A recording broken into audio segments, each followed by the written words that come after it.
Assalamualaikum warahmatullahi wabarakatuh. Waalaikumsalam warahmatullahi wabarakatuh. Alhamdulillahi rabbil alamin alladzi allafa baina qulubina fasbahna bi ni'matihi ikhwana. Asyhadu an la ilaha illallah wahdahu la syarika lah wa asyhadu anna Muhammadan abduhu wa rasuluh la nabiyya wa la rasula ba'da. Allahumma salli ala sayyidina Muhammadin wa ala alihi wa sahbihi ajma'in. Alhamdulillah, bersyukur kita kepada Allah. Allah sampaikan kita di hari ketiga di bulan Ramadan. Ya, mudah-mudahan amal ibadah yang sudah kita lakukan di bulan Ramadan Allah terima sebagai pahala di sisi Allah, dan Allah juga berikan kita kemudahan, taufik dan hidayah dalam menjalani Ramadan berikutnya. Mudah-mudahan kita mampu mengisi Ramadan ini dengan hal-hal baik. Salah satunya, para pendengar sekalian, kita akan mencoba membaca dan memahami, mengambil hikmah, mengambil teladan, melihat bagaimana para sahabat Nabi Muhammad SAW. Ya, nanti dalam setiap pertemuannya mungkin ada satu, ya, kalau terlalu pendek kita tambahkan sedikit, ada dua mungkin begitu. Nanti kita lihat waktunya, maksimal setengah jam ya. Saya ambilkan dengan sekalian pembahasan kita dari sebuah buku yang cukup ringkas sebenarnya. Banyak buku-buku mengenai sahabat, tapi saya coba ambilkan yang di sini judulnya, ya sudah terjemahannya bahasa Indonesia, Ensiklopedia Biografi Sahabat Nabi, Ensiklopedia Biografi Sahabat Nabi, dari penerbit Zaman. Penerbitnya penerbit Zaman. Ya. Pengarangnya Muhammad Raji Hasan Kinas. Ada juga membaca Hasan Kunas.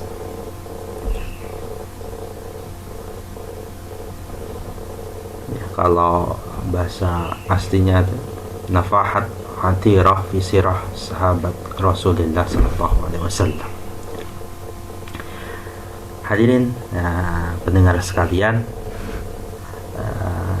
kata penulisnya, ya, sebelum kita masuk kepada sahabat yang kita bahas pagi ini, penulisnya menyampaikan, ya, sepotong paragraf di kata pengantarnya, mengatakan beliau, Allah telah menetapkan beberapa manusia pilihan untuk menjadi sahabat Rasulullah SAW. Mereka tercerahkan dan dicerahkan, tidak tersesat dan tidak disesatkan. Mereka bersyahadat ketika Nabi menyeru kepada mereka. Kemudian mereka membantu beliau menunaikan risalah serta membuktikan ketaatan dan cinta mereka kepada Allah dan Rasulnya dengan diri dan harta mereka. Mereka sangat gigih membantu dan menolong Rasulullah. Mereka lah kunci segala kebaikan dan penghalang segala keburukan. Itu salah satu puji-pujian, ya, penulis ini terhadap para sahabat Nabi. Ketika kita bicara sahabat Nabi, pendengar sekalian, muncul pertanyaan, siapa itu sahabat Nabi? Yang mana yang dimaksud digolongkan sebagai sahabat Nabi? Penulis juga menyampaikan beberapa kriteria, ya, yang dimaksud dengan sahabat Nabi. Ini diambilkan dari pendapat Ibnu Al-Asir. Ya, pertama, sahabat itu mereka yang bertemu Nabi. Kedua, bertemunya itu dalam keadaan sadar, ya, jadi bukan dalam mimpi, bukan dalam yang lain, ya. Jadi ketemu Nabi dalam mimpi itu dimungkinkan, ya, tapi orang yang ketemu Nabi dalam mimpi itu bukan sahabat, ya. Sahabat ketemu Nabinya itu secara sadar, ya. Ketemunya itu setelah Nabi diangkat menjadi Nabi. Nabi kan diangkat Nabi itu usia 40 tahun. Sebelum itu ketemunya itu belum termasuk sahabat. Meninggal sebelum itu belum termasuk sahabat. Misalnya kita mengenal tokoh terkenal pendeta Buhairah, nah, itu bukan sahabat Nabi, walaupun pernah ketemu Nabi gitu ya dalam riwayat. Dia bahkan membenarkan Nabi itu sebelum Nabi mendakwahkannya, ya, karena belum diangkat jadi Nabi ketika itu Nabi Muhammad SAW. Tapi bukan masuk kategori sahabat. Jadi selanjutnya mengimani. Yang selanjutnya bertemu Nabi ya setelah diangkat dan mengimaninya. Nah, ada para kafir Quraisy yang ketemu Nabi setelah diangkat tapi nggak beriman. Salah satu yang terkenal diabadikan dalam Al-Quran, tabbat yada abi lahab wa tab, Abu Lahab dan istrinya pula. Nah, itu ketemu Nabi. Dan Nabi sudah berdakwah kala itu, sudah diangkat jadi Nabi, tapi tidak beriman. Iya, orang-orang itu bukan sahabat. Lalu ya,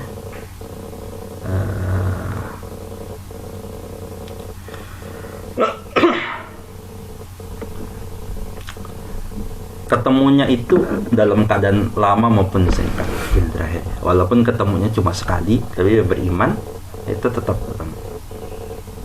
Jadi kalau ada orang beriman tapi di masa Nabi tapi nggak pernah ketemu Nabi, kan sangat mungkin ya, karena dakwah menyebar ya, tapi nggak ketemu Nabi, itu bukan kategori sahabat. Ada raja di mana? Ethiopia ya, ketika sahabat-sahabat hijrah itu, dan ketika meninggalnya Rasul menyolatkan itu, kata Nabi dia masuk Islam, tapi kan dia gak ketemu Nabi. Nah, ini perdebatan apakah itu sahabat apa bukan. Kalau kategori yang di sini itu bukan sahabat. Kenapa? Nggak pernah ketemu Nabi, walaupun hidup sezaman dengan Nabi, beriman kepada Nabi, tapi dia tidak pernah ketemu Nabi. Wallahu a'lam bishawab. Nah, sahabat sekalian ya, pagi hari ini pendengar yang budiman, saya akan membacakan sedikit tentang seorang sahabat Nabi. Sahabat Nabi yang bernama Al-Abbas bin Abdul Muttalib. Al-Abbas bin Abdul Muttalib ini, kalau kita tengok sejenak namanya, kita udah tahu apa? Kalau ini keluarga Nabi. Kenapa? Sama-sama bin Abdul Muttalib. Nabi kan Nabi Muhammad bin Abdullah bin Abdul Muttalib. Berarti Abdul Muttalib ini keluarga Nabi ya, sama-sama anaknya Abdul Muttalib ya, sama-sama keturunan Abdul Muttalib maksudnya. Berarti pada posisi pamannya Nabi. Al-Abbas ini adalah anak bungsu, anak terakhirnya Abdul Muttalib ya. Abdul Muttalib ini punya beberapa istri. Seingat saya Abbas ini beda ibu dengan Abdullah, ayahnya Nabi gitu ya.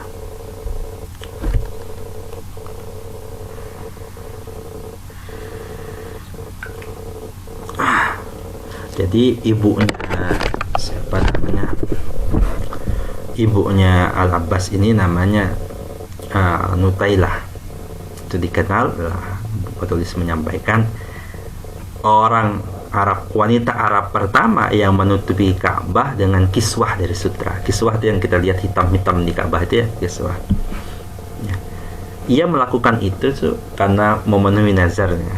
Jadi waktu kecil Abbas ini pernah hilang, lalu ibunya itu bernazar, kalau sekiranya anakku ditemukan, maka ia akan itu menutupi Ka'bah itu dengan kiswah dari sutra. Nah, gitu. Lalu usia lahir ya, kapan kelahiran Al-Abbas ini ternyata tidak jauh berbeda dengan Nabi ya, walaupun posisinya paman. Beliau itu lebih tua 2 tahun dari Nabi Muhammad SAW. dari hari-harinya. Kalau kita lihat bapaknya, Abdul Muthalib itu adalah orang yang menjadi takmirnya Masjidil Haram. Maka anaknya ini juga yang meneruskan salah satu pekerjaan bapaknya, yang membantu pekerjaan bapaknya. Jadi Abdul Muthalib ini dituliskan dalam judul bab subbabnya Al-Abbas bin Abdul Muthalib, penyedia minuman bagi jamaah haji. Salah satu hal kebanggaan ya bagi orang Quraisy kala itu adalah mereka yang mampu menjamu para jamaah haji. Ini bisa dicermati dari sirah ini, kan kita bisa belajar. Oh, ternyata sebelum Nabi diangkatin Nabi Muhammad tuh ada haji, ada. Tentu dengan cara yang agak berbeda dengan yang kita lihat sekarang ya. Itu pertanda bahwa sebenarnya masih ada sisa-sisa risalah dari siapa? Ibrahim dan Ismail. Itu kan keturunan Ismail. Masih ada syiar-syiar agama Islam ya, karena seluruh agama itu kan namanya Islam ya, kata Hanifah Muslimah. Nah, Ibrahim itu kan agama risalah yang dibawa oleh Ismail itu masih ada sisa-sisanya. Salah satunya haji. Nah, salah satu kebanggaan, kehormatan adalah orang-orang yang menjadi penjamu, pengurus para jamaah haji itu.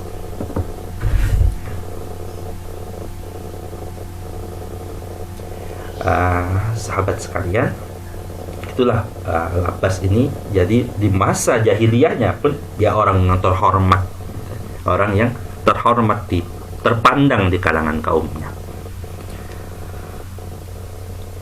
Salah satu yang dicatat dalam sejarah ya, Al-Abbas ini ikut berperang dalam perang Perang Badar.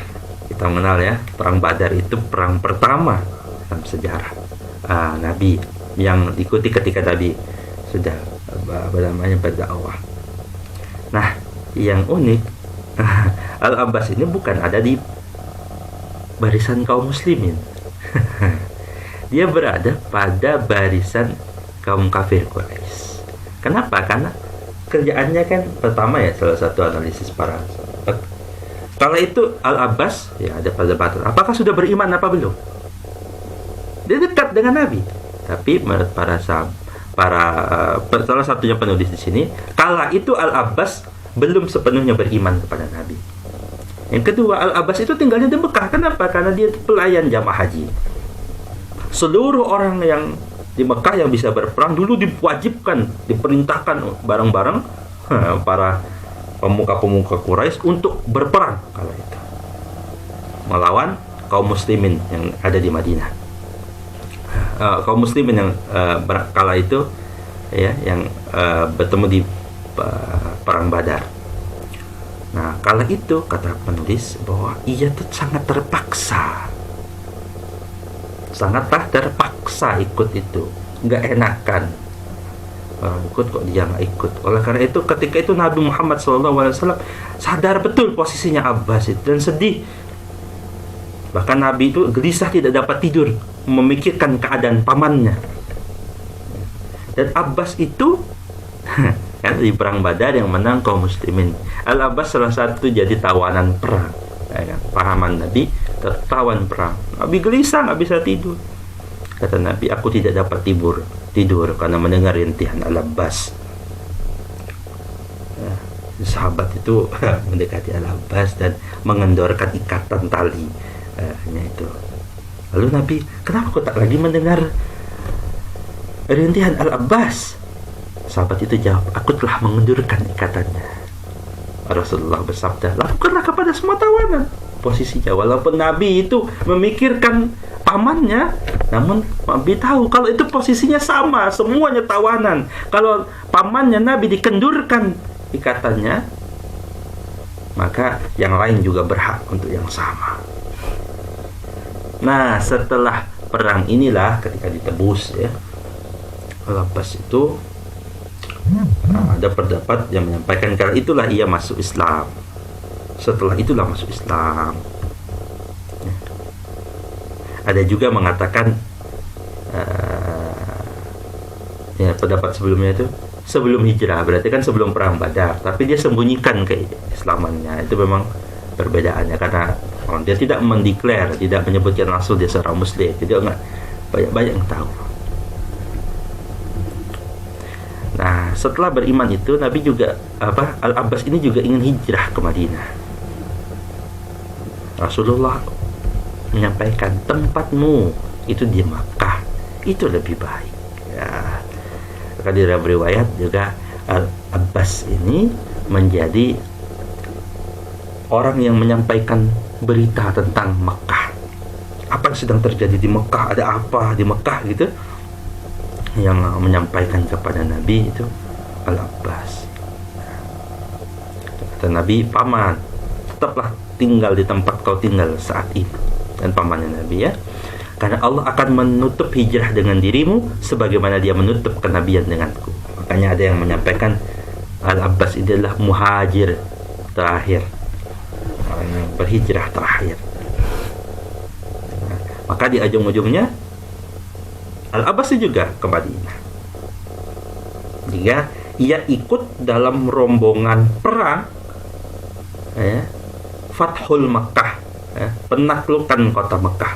Itu Al-Abbas bin Abdul Muttalib ikut serta.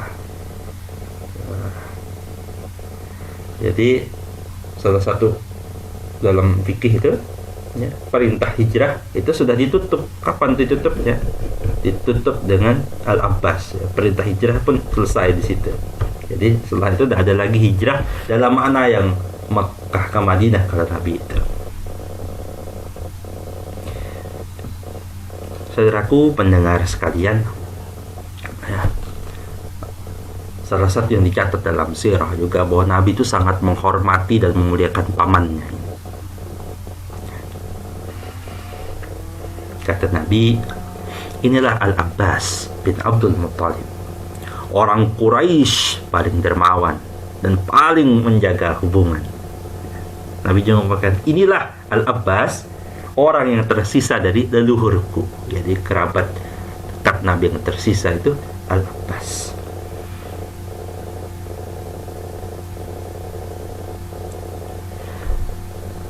Saudaraku pendengar sekalian, ya, juga ada satu kisah yang diriwayatkan. Suatu ketika Al-Abbas itu menemui Rasulullah Sallallahu Alaihi Wasallam, lalu berkata kepada Nabi, wahai Nabi, ajari aku sesuatu yang layak ku minta dalam doa. Rasul bersabda, mintalah kesehatan kepada Allah. Ya.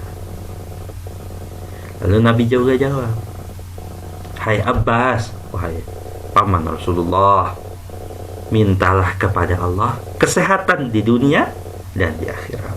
Jadi itu, jadi maksudnya kebaikan, ya. Kebaikan itu juga itu di dunia dan akhirat. Itu salah satu doa yang diajarkan oleh Nabi Muhammad SAW pada sahabatnya. Salah satu cara kita mengenal doa-doa yang yang benar diriwayatkan dari Nabi, gitu ya. Itu salah satunya melihat dari hadis-hadisnya seperti ini. Kenapa kita belajar sirah sahabat? Kita melihat apa yang diajarkan Nabi kepada orang itu, kepada sahabat yang itu, kepada sahabat yang ini.